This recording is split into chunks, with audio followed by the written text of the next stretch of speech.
questions. Thank you, Stuart. Thank you, John. Would it cause a problem if we had the house lights on? I think it would be helpful for us to see the people who are staring at us. That would be quite useful. Can we do that?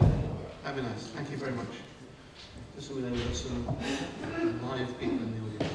Well, good evening and thank you for being with us. I don't know whether you've seen To Serve With Love already here at the Royal. Would you like to put your hands up to show us if you have seen the play? Most of you, that's good. I watched it this afternoon and thoroughly enjoyed it. We have a panel of educationists with us here on stage, and just to emphasise that, as you just heard, the debate is being streamed on royalanddurngate.co.uk and on theatrecloud.com. Anybody watching us via the internet, please do get in touch. You can tweet in your questions if you'd like to. Use the hashtag To Serve With Love if you would. We have an iPad which George has got in the auditorium, and she will let me know if anybody is responding and offering questions to our panel. I'm going to ask the panel to introduce themselves to you, starting with people on my immediate left, and then we'll discuss the various issues perhaps raised by Braithwaite's play. And of course, if you'd like to interject, put a comment, a question, then please do show in the usual way and we'll get the microphone to you. So if we can start over here, would you introduce yourself for us, please? Hello, I'm Dr. Estelle Tarry and I'm Senior Lecturer at the University of Northampton. I'm Amaka, Okafor, and I'm an actress, but I work a lot in schools doing workshops. I'm Paul Sedgwick, and I'm a Senior Lecturer at the University of Northampton and Course Leader for Education Studies. I'm Jeanne Barczewska, also Senior Lecturer at the University of Northampton and Legal Earliers at Teacher Status. I'm Thoburn. I'm Chair of Governance at Chestnuts Primary School in Northampton. I'm Mike Griffiths and I'm Head at Northampton School for Boys. I think I was invited because I'm the only one who was probably old enough to be at school. That's how the play took place. I think there were probably two of us, Mike, but let's not go there. Indeed, I mean, Braithwaite's play was set, of course, in post-war London in 1948. He wrote it in 1959, later became the film that many of us may have seen in 67 with Sidney Poitier in the main role. A different portrayal inevitably for stage here at the Royal, but a fascinating one nonetheless. I was quite fascinated actually sitting in the audience with a number of young people this afternoon whose reactions to the racial stereotypes of post-war Britain were quite interesting to see. They were shocked by many of the things, as you might expect they would be, by some of the things that were said by people in character. But education has moved on, and that's what we're here to talk about this evening, the way it's moved on from those days to the present time. And I'm going to start by asking Mike if he would, because he's probably best placed, I'm sure other people have got their expertise in this, but best placed just to guide us through what we now have in education, because there's a whole range of schools open to us. Could you just give us a very brief potted view of where it stands at the moment? Well, we've got, as you say, a huge range of schools because over the years politicians have tended to believe that fiddling about with structures tends to be quite the way to improve education. So we've still got schools that are within the remit of the local authority, community schools. We've then got a whole host of other state-funded schools. Within the secondary sector, of course, most schools now have taken on what is referred to as academy status, which means that you're very much independent as a school, even though you're state-funded. And then, of course, there's still about 12% of the population who are educated in independent schools, which are funded by parents paying for the education. So there is a huge range. There are also single-sex schools like mine, although they're a decreasing number. Church schools, so different faiths that sort of sponsor different schools. So there is a whole range. There are also, of course, large parts of the country where there is still selective education. So there are quite a number of counties around the country still where I think altogether about 8% of youngsters in the country still go to grammar schools as well. So even though people might think that grammar schools are dead, actually in some parts of the country they're still very much alive and kicking. So it is a very mixed picture, really, very wide range of schools. Let's stay at this end of the table. Is that a good thing, Jeanne, that we have such a wide choice of schools now? I think there needs to be a wide choice because every child is different, and I think it's about knowing how to direct the children and help them make their choices in terms of the schools that they're going to go to. And I know when I worked at a middle school, the children were deciding where to go, what to select, and some of them found that very difficult. So although there's a wide choice, I think it's the guidance that is necessary in order to make it work for the children. And Paul, that wide choice obviously was not available at the time Braithwaite set his play in 1948. It, to some degree, was a quite primitive situation. Yes, I suppose so. It was certainly a very divided situation. Those people who'd passed the 11 plus, who did well out of the 44 Act, got a fairly privileged education, and the vast majority didn't. So there's no doubt that funding for education in schools, by and large, is better now in schools. For the average person, the better. And Estelle, it was based, of course, on his own experience of going into an East London school with children from all sorts of backgrounds, but mainly deprived backgrounds, as a black teacher as well, something they'd never experienced before, and things he'd never experienced before. His parents, very well educated, he himself went to Cambridge. So he was faced with all sorts of issues at that time. Yes, I think from the diversity, not only the ethnic, but obviously the poverty, but also the special educational needs, they weren't actually encompassed into the education system all until 1971. So lots of children weren't actually allowed into school. The school leaving age is an issue that, of course, has changed over the years since that time. In the 50s we had 15, it's now 18. Is that where we should be with that? Do you think? I think children staying in school till 18 is incredibly useful for the unemployment figures, if that's what you mean. I'm not sure it actually adds a great deal to their education often. And there's not, from my take of it, there's not a great diversity of choice for children after 16. The apprentice world has fallen apart. The more vocational training that used to be offered very successfully in reality has all but disappeared because we're training a generation of people who are going to become really good at media studies. And that's not going to do as much good as an economy, it seems to me. So yes, a child being in school till 18 can't necessarily be a bad thing, but if it's actually producing something for them, then that's a good thing. If it's not, then why are they there? Can I follow on that? Please do. Yes. I'm passionately in favour of education to 18, 20, 25. I don't think school is the answer to that. And I think raising the school leaving age has increased the amount of schooling that children get, which is not the same as the amount of education they get. So what is the I answer? think they Well, bring more apprenticeships, more skilled labour, rather than purely academic. We're not all academics. I happen to be an academic, I was a teacher, but you need hands-on people now, different skills. Also, we don't really know what we're educating children for. We don't know what's going to happen in generations to come. So they've got to be flexible and have different skills and be adaptable. Let me bring Amaka in. What are we educating children for? Oh gosh, that's a really big question. I know. I think if I was to speak from personal experience of the different schools that I went to when I was younger, I ended up going to about 13 different schools because I travelled around the country a lot. And if I had left school at the age of 15, I definitely would have gotten into a lot of trouble. And I think I went to lots of different comprehensive state schools and then ended up actually going to boarding school. I managed to sneak in the back door. And there were massive gaps in my knowledge. There's no way that they took me into that school because of my intelligence, because it wasn't. I don't know why they did, but they did. So how did you cope? It was a kind of sink or swim. The one major positive thing that I experienced at boarding school was the extracurricular activities, which was, there were just so many. I could do everything, and I did. And the thing about those schools is you can't hide. So all the other like 12 different schools I went to before that, I was hiding at the back of the class and making trouble.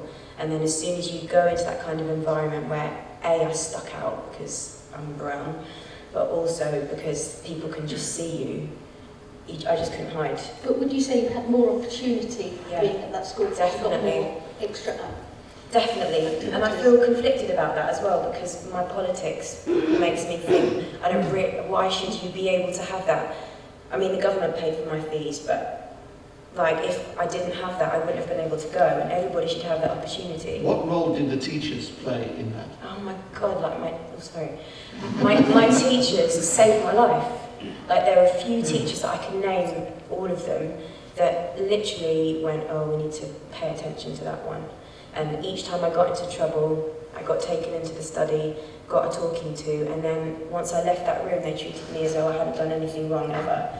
And it got to the point where I kept getting in trouble, and then I thought, I just don't want to disappoint them anymore. I think it's really important that whether they stay on to 18 or not, that it suits their personalities, that the learning that's offered to them meets their needs. So, as you said before, they used to be technical or vocational or academic. And I have seen through my own 3 children the benefits that university, for example, have offered. However, I've got children that haven't gone to university and seen them grow in a different way because their learning styles are different. But I do agree that education of some form that meets the needs of their personalities is important, but also that teachers recognise, just like with you, that they see your potential, not your problems, and then can take it forward. I think that's more important. Can I just correct a misconception? It's not true that the school leaving age has gone up to 18. The school leaving age is still 16. Post 16, youngsters are entitled to 2 years of either school, college or work-based training, which does include apprenticeships. And although you sort of said about apprenticeships, I mean, the simple fact is that a number of the apprenticeships, the numbers of apprenticeships has increased considerably in recent years.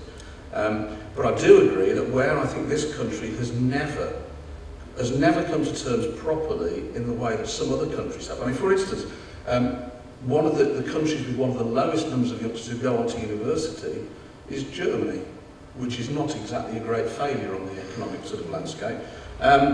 Because in Germany there has always been a parity of esteem with different routes. There's been a recognition that people are different. And I think that in Britain we've had lots of, in my time, there's been so many, I could list a number of qualifications there have been that have long since disappeared. Lots of goes at having a rather better approach to vocational studies, but we've still never done it because we still as a nation have this notion we always want to put people in layers. Even when they talked about a change in the class system a few weeks ago on the where they were talking about this new structures rather than working class people. But actually, we're still obsessed with layers.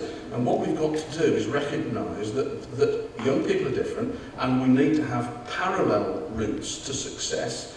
And being on one route or another is different from at present. We cannot get away in this country from the notion that you do the academic, but if you're not good enough for that, you then do the next layer down. Which is we've got to recognise vocational as being, you know, something that is really important, really valuable, and get away from that notion of life. But is that notion of a society that is somewhat obsessed with class, clearly it is, and judges academia very highly, is that not a good reason for the comprehensive system, in that effectively all these choices of different kinds of schools that people go to, effectively a lot of that ends up being a kind of streaming system, because parents are clever, they get there into the area where the kids go to the good school. You're ending up, I see this in London all the time, with a situation where clever middle-class parents are moving around London to get into the schools, and therefore the demographic of that school changes enormously. It seems to me that's just another form of grammar school system.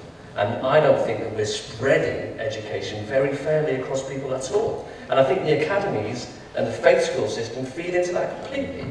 Just before you come in again, Jeanne, bearing in mind your experiences in London as you just described it, do you think we've moved on at all then from Braithwaite's 1948 portrayal of school? I think in some areas of London it's very hard to see it as a fair system for all. So it's not much different? No, it's not. The interesting, one of the unintended consequences of what Okafor's doing at the moment with the pupil premium, which is a way of sorting out funding, going more targetedly towards pupils who are coming from a more troubled, more needy background. One of the interesting facts about that is that more of that money is going to more hardcore inner London schools, right? So schools in Chelsea, for example, are suffering. The problem is that money, the way they want that assessed, kind of cripples the work that it can do.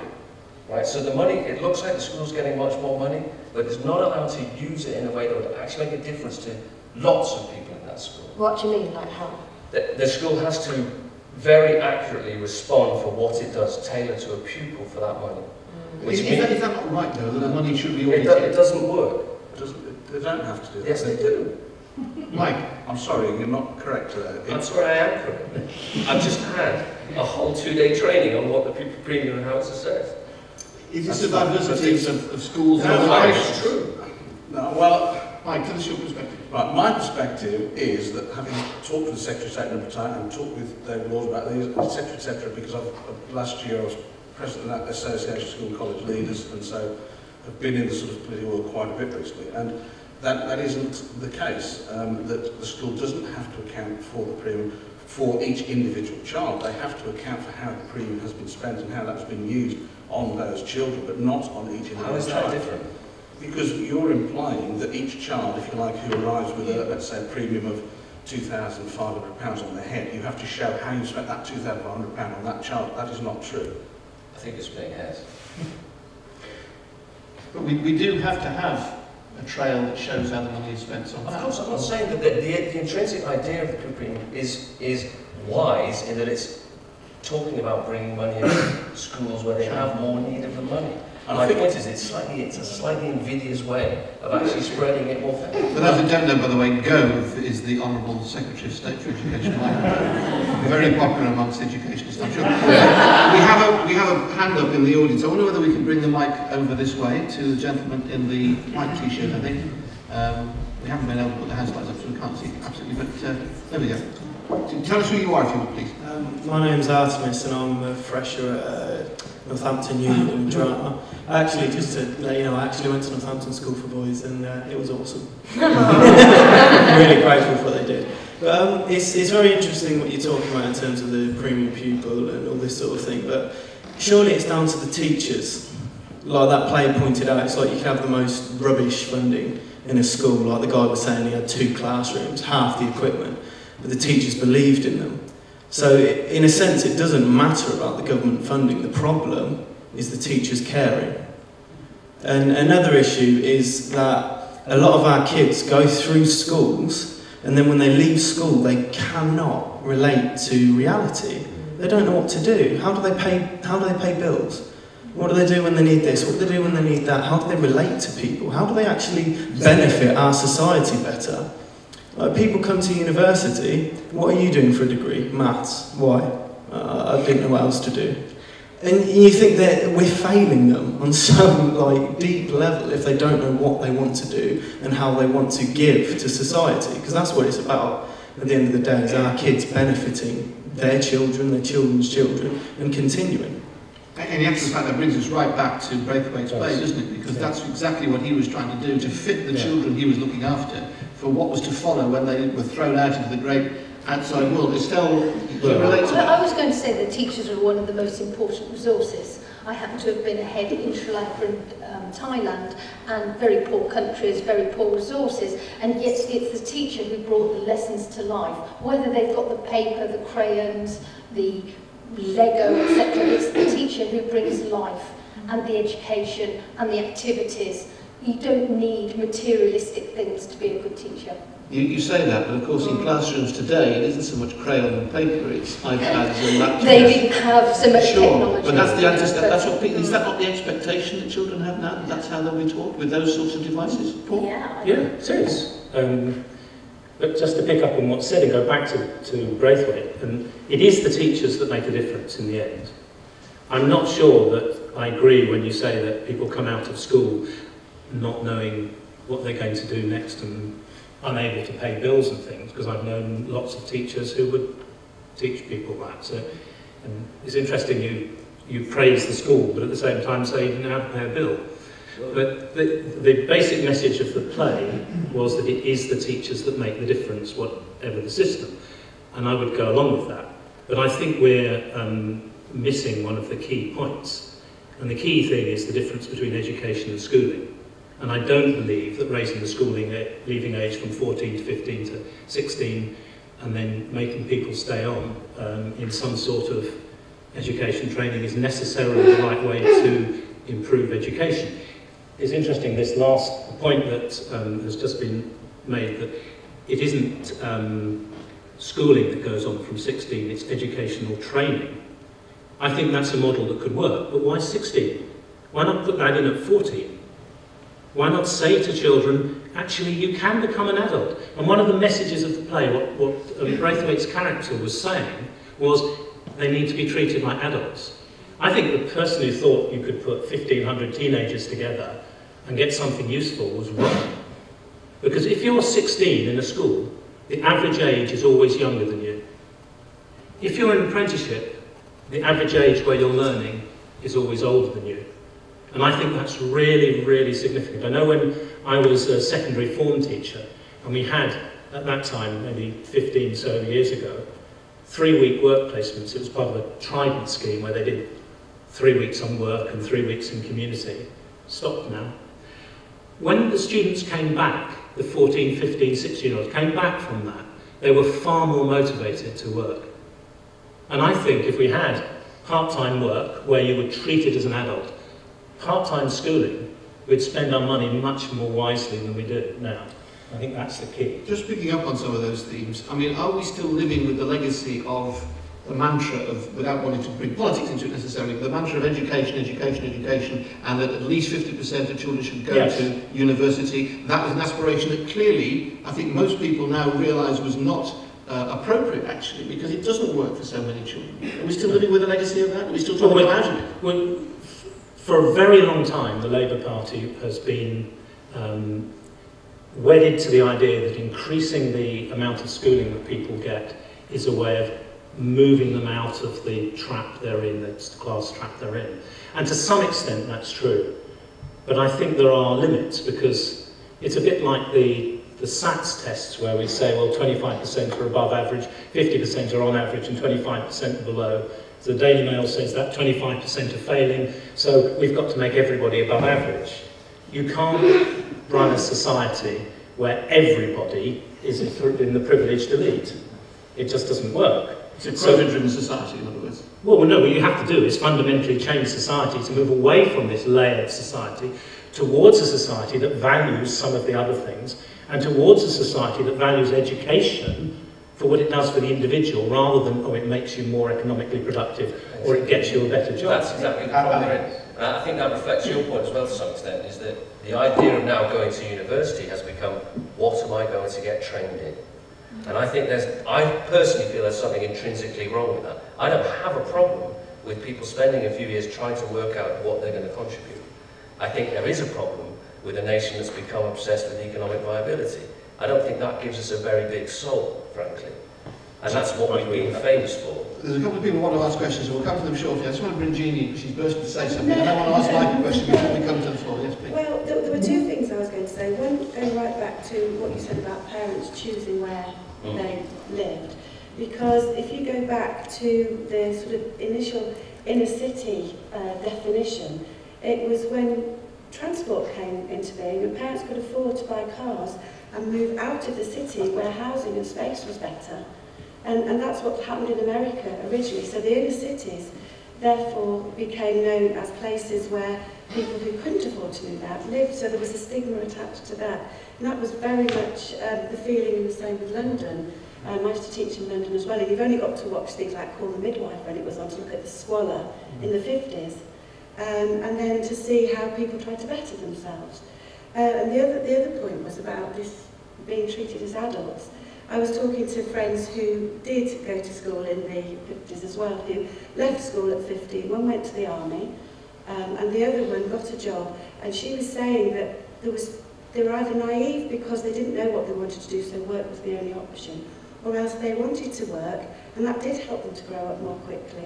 And maybe by having the work experience like children used to, I don't know whether they still do from schools now, but maybe going out into the adult world alongside your education will help both.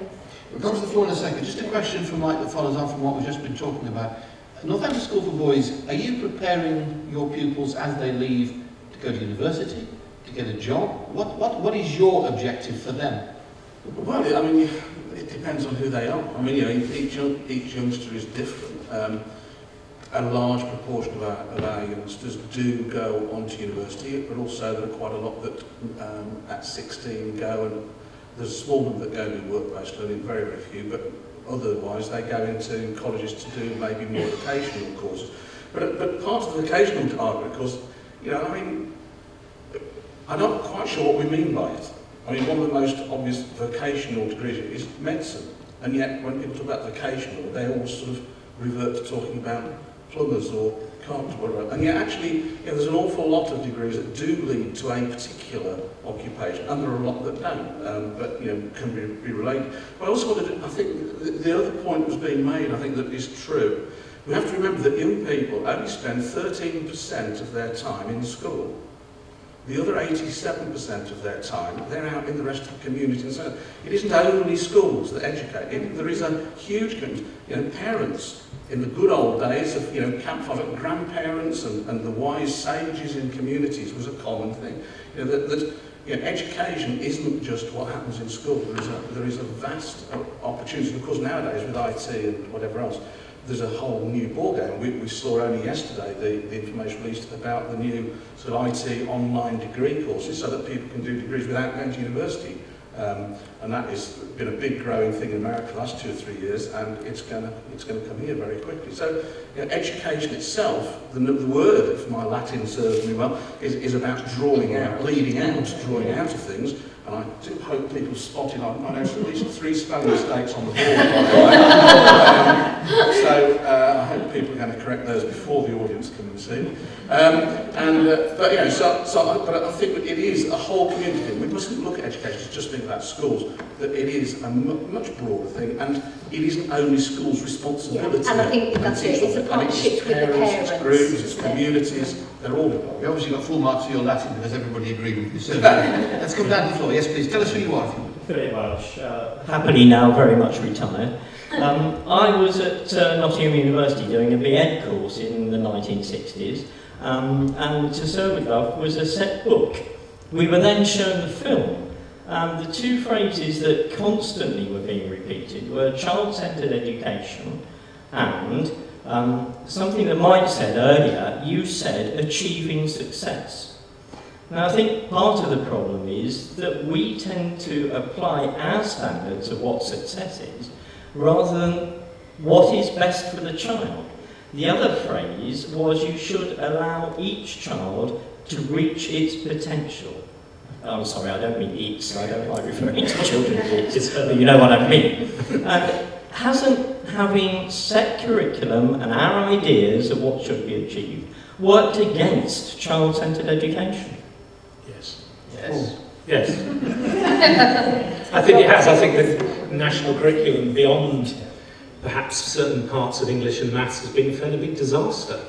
I was trained to teach before it came in, and we talked all the time about child-centred education, and we devised all sorts of interesting things. Now, I don't think that was necessarily its intention, but certainly in the first 10 years, I think that was its effect. And we have somebody down there who wants to contribute with the microphone across. Do you put your hands up if you want to join in? Yes, please. Hi, I'm Sam. I'm a drama fresher too at Northampton. Just a couple of points. Jeanne, is that right?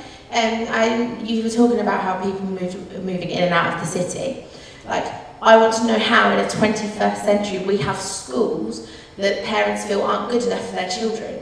Why are they having to move around to find a school that they feel is good enough for their children? Why aren't all of our schools at a level that it doesn't matter whether you're rich, poor, can afford to move, can have a car?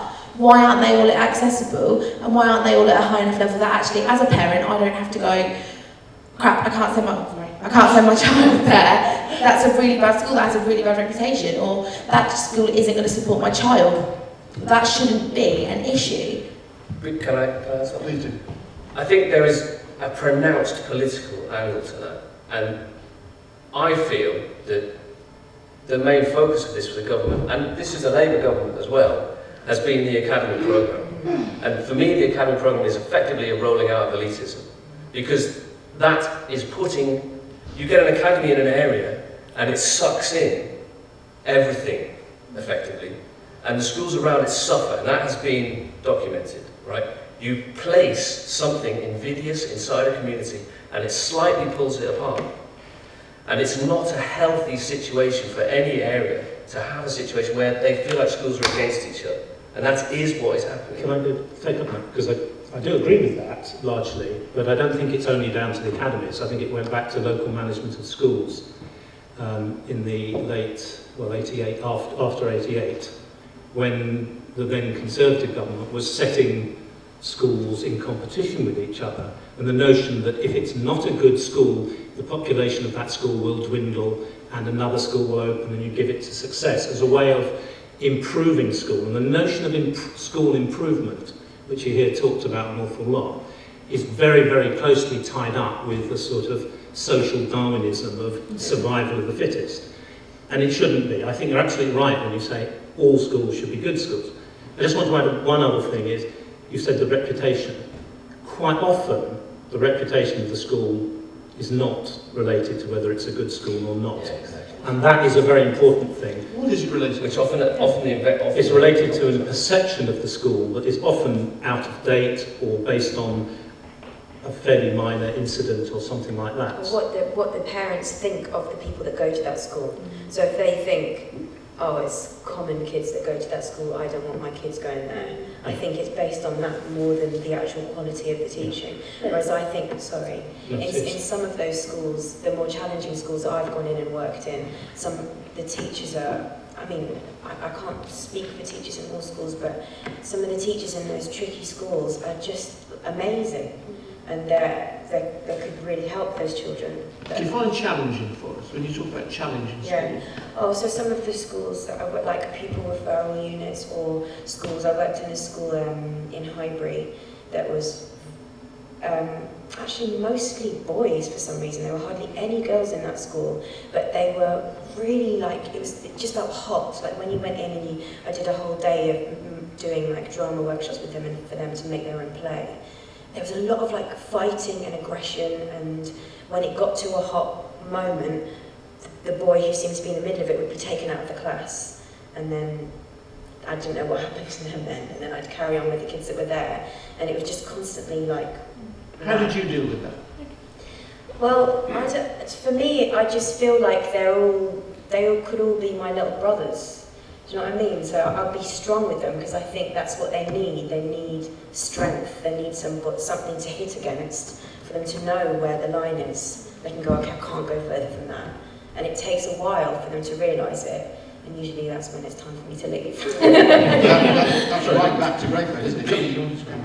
No, I was just going to respond to Sam as well because I completely agree with you that I think it's very sad when a school gets a reputation that it doesn't deserve, if that's the way of putting it.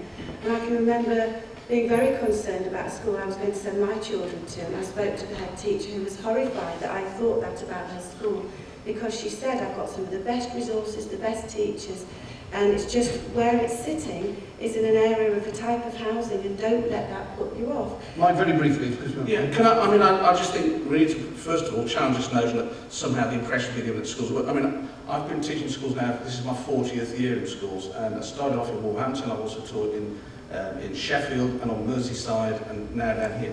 Schools are better than they have ever been. I mean, it is quite absolutely without any fear. What has changed is that society is very, very different.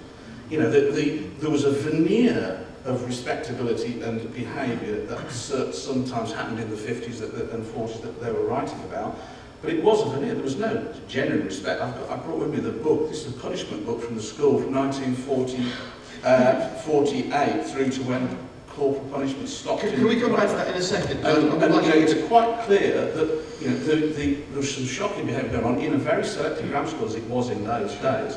But I think that people, there's part of the problem I always say to young people is that us oldies, most of them look at everything with rose-tinted spectacles, and they tell you about the days when you didn't have to lock your door and nobody would say, well, of course you didn't, because you've got, in the 90s, you've got nothing to nick. I mean, if you go to the Black Country Museum in Dudley and see what people were living in 1930 or whatever else, there was no point in having a lock. You couldn't afford a lock because there was literally nothing in there to steal. And the whole society's changed. We can't just sort of look at a school from 1950 and say it was different. Schools are far better, teachers are far better, than certainly than when I started teaching in the 1970s. We're going to come down to the auditorium again to you in just a second, but I believe George has got some tweets for us. We are being streamed, just to remind you, on royallanddurngate.co.uk and theatrecloud.com. And if you are watching us there and you'd like to send in your question or comment, you can tweet. Please use the hashtag #ToServeWithLove. Georgia, what do we have? Yes, we have a question from Lisa Shepherd, who asks, I'm interested in how teachers are supported in schools. Has anything changed since 1940? We've also had a comment from Mrs. Perry on that, saying things have probably got worse, more emphasis on results. Emphasis on results. Is that right? Absolutely. And it's an obsession. Or at least what you get told is an obsession. It recently changed the Ofsted guidelines, supposedly to take into more account of progress through a school that a child makes. So it comes in at a point and is identified as being in one place, and the child gets to the end, and there's a point system, so they make 2 points of progress. The reality is that still a great deal of assessment of a school is based on the results that it attains. And these are often, A, fairly arbitrary. What are we actually checking when we're doing this kind of testing? Does it actually relate to how a school is working on a day-in-day basis? I very much doubt it. I wonder who it serves, but that was going to be my question. Who does it serve? Does it serve parents in making a decision about schools? I don't think. Most parents I meet in the playground have not made decisions based on the results of the school. I think that's right. I think it's an obsession with politicians. They also, of course, examinations are not designed as accountability measures, but that's what they're used for on schools. But that's not what they're designed. They are designed to assess the attainment of an individual child or whatever else and compared with others. And it's used falsely. But you know, there is an obsession with the data. And one of the things that I'm sorry, but you mentioned earlier about your school as a boarding school. You know, the importance of extracurricular, and there are many schools, you know, my own included, you know, we passionately believe in, people call it extracurricular, I prefer to call it co-curricular activities because it's part of the curriculum for youngsters. And, you know, we provide a huge range of extracurricular, whether it's in sport, music, drama, etc., etc., etc. And, you know, because we think it's really important. It's not just about, you can have one school which has got a certain level of academic results and the youngsters leave, and every youngster who leaves is a complete pain in the proverbials, and you wouldn't want to meet whatever else. And another school which has got identical results, and every youngster who leaves that place is a fine, upstanding person who contributes to society and so on. Schools are about much more than the examination results, or they should be, and part of it is developing individuals, developing their character, developing all sorts of skills, leadership skills, social skills, personal development. That is really, really important too. And the interesting thing is, the independent sector have recognised that for many reasons, and the politicians recognise that that's what they believe in. And you know, we need to make sure that state schools as well recognise that that is a really important part of development. And restricting Ofsted to just sort of a very narrow bit of data, or bits of data, on a fairly narrowly prescribed thing is really not very useful. And although I actually do think competition is good for driving standards, I still think if the Premier Division was always listed alphabetically, there wouldn't be quite as much sort of drive to get to the top. So I actually do think that competition can be, when it's constructive competition, can be used to raise standards, and it does avoid complacency. And in the 70s, there was huge complacency in the system. When I was teaching in Northampton in the 70s, there was massive complacency about things, and I do think competition has sharpened things up, but it can go too far. We'll come back up here in a second. Let's just take another contribution from the floor before we do. Gentleman in the middle there with his hand up. Yes, please. Hello. It feels a bit like it's a University of Northampton takeover, because I'm also a lecturer at the University of Northampton in the social work division. One of the things that really struck me about the play was that Braithwaite actually chose to come to Britain at probably the most dangerous time he possibly could have done. 1939, and he came to Britain with a very strong desire to fight fascism and to build a better society. And although he didn't want to be a teacher, that was part of his commitment that took him into teaching, and the particular school he was at had this ethos of creating the new generation who would form a better society. It strikes me in education now, what we have is a system that is designed to teach people to be compliant and to be good consumers, to earn more, to buy more things you don't need, to impress people you don't care about. And that's what's driving it, is actually that passion to be liberatory, to be democratic. Schools are not democratic, universities are not democratic. We've moved right away from that because society is not about that. It's a consumerist society that has killed that post-war vision of a better society. Let me put this question back to you then. What can education do to change that? I'm an educator. Part of my job is to ensure that I do my best to instill in the students a passion for their subject, not just results. One of the things I'm very upfront about with students, and it's almost, I feel almost embarrassed that I'm going to admit this in public, is grades do not equate to learning. I sometimes give a student a D+ for a piece of work that has blown me away. Technically, it may have weaknesses, which means that by the regulations of education, I have to mark it according to a standardised set of criteria. I've also had pieces of work that have got an A- and have been as dull as ditch water. Boring, irrelevant, technically brilliant, ticked all the boxes. Now I'm starting with a small team of us within the social work field to shift away from that, so we're starting to align our teaching and our assessments to things where actually you get good grades for doing things that matter and not simply for ticking boxes. But it's a long, hard struggle, and actually by the time they get to me, they've had 11 years of education not based on that. And I think quite often it's not just because a child gets grade A's at A-level doesn't mean they're going to be successful at university. Grades do not mean they're going to be good. Amaka, just before you start, could I ask John if you could wander to the back of the auditorium? There's a lady with her hand up over there while you're just going around there. Yes, Amaka, please. Well, I suppose all I was going to say is the thing that keeps coming into my mind is I just really feel that it is about people when you're at school having mentors, and not just when you're at school, when you're out of school, whenever you leave school. Because families are not necessarily the same as what they always have been. Sometimes you don't always have 1, 2 parents at home that have the time to give people the guidance that they need. And there are mentor, my friend works, she's a manager at a mentor scheme that goes to families that need an adult to go and just visit the child. They commit to visit a child like once a week for a year and just take them to the park or take them to football or something. I just think for young people you need somebody that is older than you, who is consistent and who can be constantly just guiding you, going. So you've got more role models. Yeah, that is really. Which in many ways again brings us right back to Braithwaite, doesn't it? Because that's to some degree what he became for those he was teaching. But it also begs the question, you know, as we've seen society change, although as we've been pointing out earlier on, in some respects society hasn't changed that much since the 1940s. But as society's changed, has education kept pace with that now? Well, oh sorry. Amaka first, please. Well, I suppose what I'm saying is I don't think those mentors necessarily have to come from school. Sure. I'm half Nigerian, half Indian, and there's this saying which I'm sure everybody's heard of, that it takes a village to raise a child. And I just don't think we should be looking in specifically one place to be held responsible for all these young people that are so valuable. I think we should all be taking responsibility as a community. And the key role here, of course, which everybody comes back to, a bit of a cliche, I know, but the role of parents is critical to that, isn't it? Yeah, and parents need support. It also highlights the need for personality amongst teachers. And I did half of PGC before I just couldn't stand it anymore. And one of the reasons I had a big problem with it was there was such emphasis on effectively academic ways of teaching. And I was at the Institute of Education, there was no shilling place. There was an overstatement of the fact that you had to be able to have all of the singing or dancing pedagogy and not enough saying, and you also need to be a human being. You see, that's such a shame. I mean, I work with graduate professionals who are training to work with the youngest children, the 0 to 5s.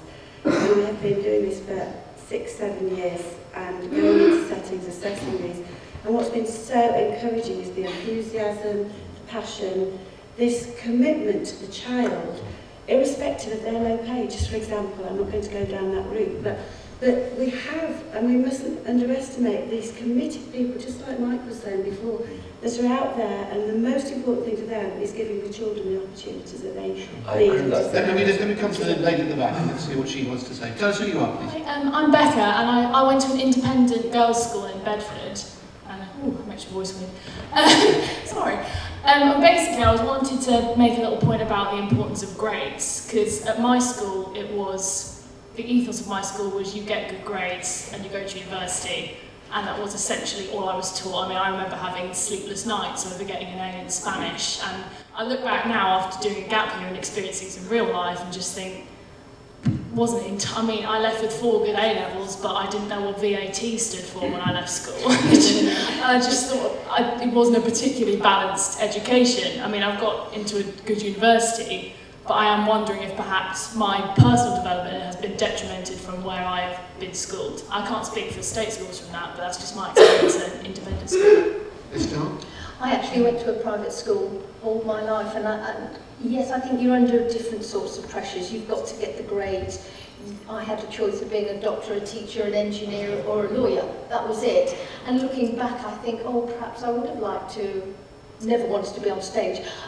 Cutting and sticking. I love cutting and sticking, being more creative. But when I was at school, I wasn't allowed to do that. It was all about, I did chemistry, biology, pure and applied maths, because that's what I was expected to. Nobody ever told me I was going to university. It was expected. I knew all along that that's what was going to happen. So there's always negatives to whatever education system. People look at the private education system and think, oh, that's great, you're going to become big and powerful, but the individual doesn't always count for the individual.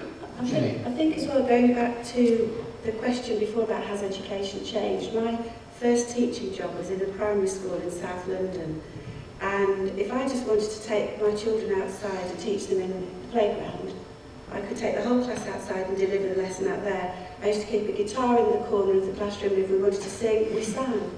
And I think that is still possible, but I think a lot of teachers, just from my experience of friends, feel that they can't or don't because they might not fit everything else in. But it doesn't mean they don't want to.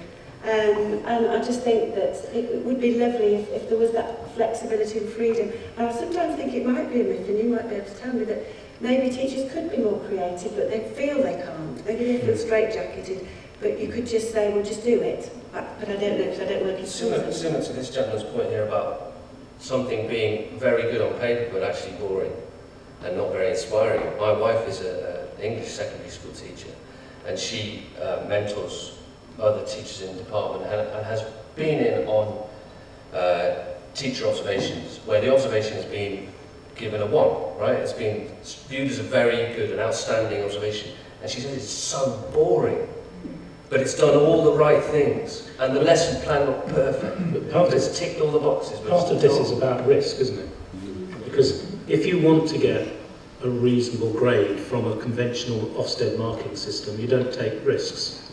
If you want to be a really outstanding teacher, you take risks. But that also means you're going to have an awful lot of failures. Therefore, there is a real dilemma for any school manager about how far to allow the staff to take risks and fail a lot of the time, and how far to go for a sort of median way where most people do okay.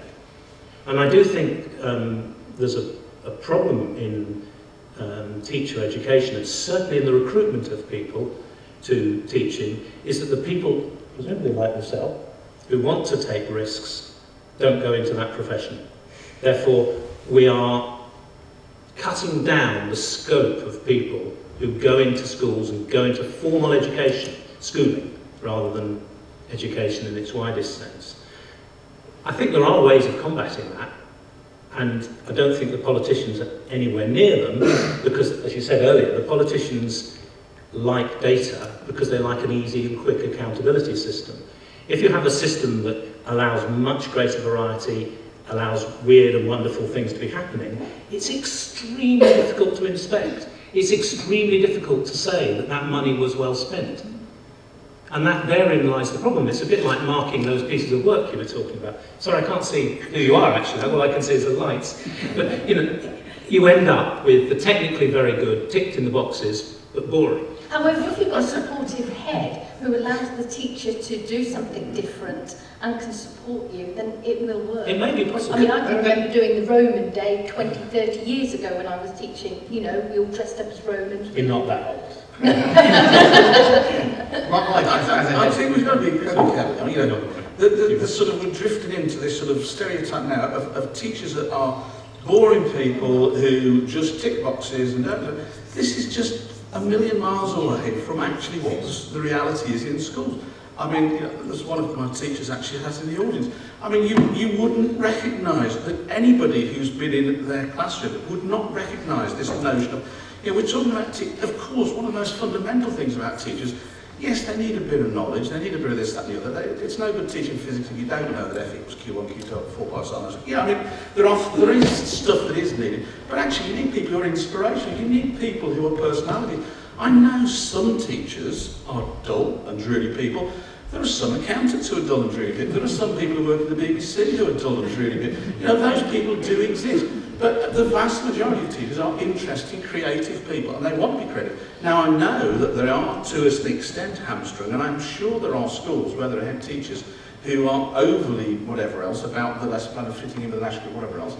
But I would be incredibly depressed if I thought that was what my teachers thought about. And you know, I would hope that, you know, the teachers I would encourage, our best teachers tend to be people who are creative, who are a little bit outside the box, who do things a bit odd, because I know that when I was a youngster, I did try and remember that far back sometimes. You know, when I was a youngster, misbehaving a lot of the time, you know, I know which teachers were the ones I listened to. I know the ones who made me want to do more of that stuff for myself, not because I've been told to do it. You know, I know who were the inspirational people, and I think I know the teachers in my school who inspire youngsters and who are the ones who, and yes, I want them to be like that. And I'm sure that the great majority of heads do as well. The thing where it becomes dangerous is when schools are a bit at risk and they are worried about the dreaded O word. Is that not all schools at work? Well, I'm not sure. I mean, most schools are actually on an upward curve. 48% of schools have actually improved their grade in the last 12 months. So, I mean, we're on an upward curve here. But, you know, when they get obsessed with that and they're worried at that level, and I can understand people doing it because they might lose their jobs as a result of poor inspection. But at the same time, you know, I can see why sometimes there is that pressure. But in most schools, most of the time, you know, I think we mustn't sort of drift into a sort of stereotype of everybody is dull, grey-suited, sorry, it's a bit grey, but grey-suited, most teachers are interesting people. We'll come to a lady in the front if we can in just a second, but while the mic's being moved across there, you say you wouldn't mention the O word. I will, because it has been mentioned already several times at Ofsted. I can tell you, just to tease you a little bit, on my programme on the breakfast show on BBC Radio Northampton, 104.2, 103.68. Sometime in the next few days, I'm not sure which day, otherwise I'd tell you, we are running a story on Ofsted, which I have to tell you has surprised me, rather. I'm going to go to the detail because I don't give the story away, but Ofsted, of course, was something that Breakaway didn't have to deal with. Paul, is Ofsted a good thing? No. That's a question. Why not? We have to have some means of inspecting schools, don't we? Because it's ideologically motivated by the politicians. It started with Blunkett and moved to Gove, and I don't see much difference between them, really. It's a political animal. Yeah, it's a political animal. It's certainly not independent, which is meant to be. Why is it not independent? Because you just have to see where the guidelines change to realise that it's something. So it is politically manipulated? I think so. Jeanne? My experience of Ofsted has been in the early years sector, and what I've seen is a mixture of some really good Ofsted inspection visits, which are supported but yet doing what they're there to do. I've seen the other side of it, where I've seen people almost have nervous breakdowns waiting for them to come in. And also, when I was a governor, I was at a school where they were scurrying around to make sure certain things were in place. Now, part of me at that point was thinking, well, if you're doing what you should be doing all the time, you shouldn't be worrying and scurrying because you've got your policies, you've got everything there. But it's like anything, you know, I've got a big day tomorrow, I know I'm going to be thinking about it tonight, but what worries me is the level of stress, and I've seen people actually go off on stress due to that for 6 months at a time. Now, that's not a lot of people, but it just worries me that we've got an inspection system that makes people feel. It should be a supportive event. I inspected for the Council of International Schools in Melbourne, and it was a supportive event. It was to see what was going on, but also to see how you could actually help them. Right, yeah. It used to be like that, and then they changed it. And I went to an Ofsted meeting, and it was you are the inspected, we are the inspectors, and that was the message. Okay, let's go down here if I may, to the lady in the front. Yes, sorry, the gentleman there. My name's Abraham Wilson. I have no academic qualifications, however, I was a pupil at the school, St George's Secondary Modern School, when it first opened in 1945. I have wonderful memories of that school. However, it wasn't perfect in every way. I mean, I did leave school there at the age of 15 after being told by the vice head chair mistress that I was too intelligent to lie under a car repairing motor cars. But that wasn't unfortunately, she never told me what I was good at. So I left school, really, without any idea what I wanted to be. So, but apart from that, what I do feel it taught me was democracy. There was elected form representatives. They were elected head boys and head girls, and I found that being introduced to democracy in that way very early, just after the war, it was very, it stood me good stead throughout my life, and I really feel that I could recognise the good things about the democratic system. Apart from that, as I said, I had wonderful memories, and Alexander Blue was I had very, very strong memories of his attitude. He introduced me to classical music. Well, he introduced the whole school to classical music, and he really did bring out the best in people, and the idea of no corporal punishment was something that the school I went to before, I had been given the cane on a number of occasions. No, beg your pardon, I'm exaggerating, on one occasion. but what you're saying is it comes back to the quality of the teachers. Very much so, yes. And the personal interaction with the teachers was very when you talk about punishment, and this comes back to Mike's punishment book, can you give us one or two examples of what's in there? Yeah, I mean, it's interesting. I was once upon a time an Ofsted inspector as well, by the way, and it's that, and you know, and going back to your that question, I think that actually, an independent responsible to Parliament inspection, external inspecting, is actually a good idea. That's not so, but I don't think Ofsted has got it right at the moment in terms of what they look at and the way they judge things. So, but I actually do think an external. Yeah, I mean, it was interesting that in the early days, soon after the war, that one of the things that even the head mentioned, that not included in the book, are cases where a mother finds herself left with one or more uncontrollable youngsters whilst the father is on active service. As a private convenience and a form of national service, the headmaster occasionally obliged in loco parentis in order to restore tolerable discipline and reasonable existence in a harassed household. So if mum phoned up the school and asked the head to beat the kid, it's quite an interesting one. But the sort of things that go on, and what is always interesting about this sort of stuff is that the same names keep cropping up over and over. It didn't work. All those people who say, oh, what we need is a bit of it. It didn't work, and it is ridiculous. And some of the things, but this, remember, at the time was a highly selective grammar school. It was the Town and County Grammar School, very selective, very nice chaps who all went there. But they were given 6 strokes to the cane for cheating, rioting on an omnibus was quite a nice one. So some things don't change. That was Smith, yes, of a 14-year-old. They got 4 strokes to the cane for that. There was an interesting one where I just picked out where a mother, a boy, a 12-year-old, was given 5 strokes to the cane for, quote, provoking his mother and disobeying his form master. So that was a good caning. Were the mother and the form master related? In case people think that knife crime is new, in 1955, I shan't mention his name in case somebody's here, but Pearson was given 6 strokes to the cane for fighting with a knife. I'm going to stop you there because he or the knife, because we are up against time now. But also reading a comic was a caning as well. So they had a Daily Mail then, didn't they? Okay.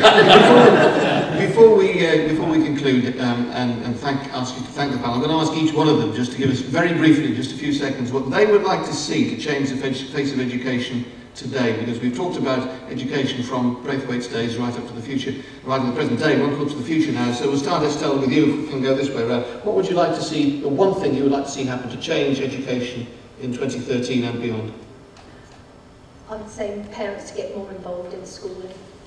Greater involvement of parents. Amaka? I think one that individual needs for each pupil. Greater emphasis on that. Paul? Well, pragmatically, I think an independent inspection system which was accountable to a select committee of the House of Commons rather than to the Secretary of State would perhaps make a difference. Jeanne? I would like to see well-being of children put back into the schools because it was there and it got removed a few years ago. Tarry? I've got two, sorry. I think schools are losing a lot of their grip with how they are in a community. And I think there's a big problem around that in terms of governance from my point as a governor. Secondly, I think we need to really look at how we assess kids and whether we should bother. And Mike? I would like every state school to give youngsters opportunities beyond the classroom to do things, to develop them as individuals. Thank you all very much indeed. Thank you for your contributions. Thank you for those of you that have been watching us on the streaming from the Royal Theatre here in Northampton. Would you please thank your panel?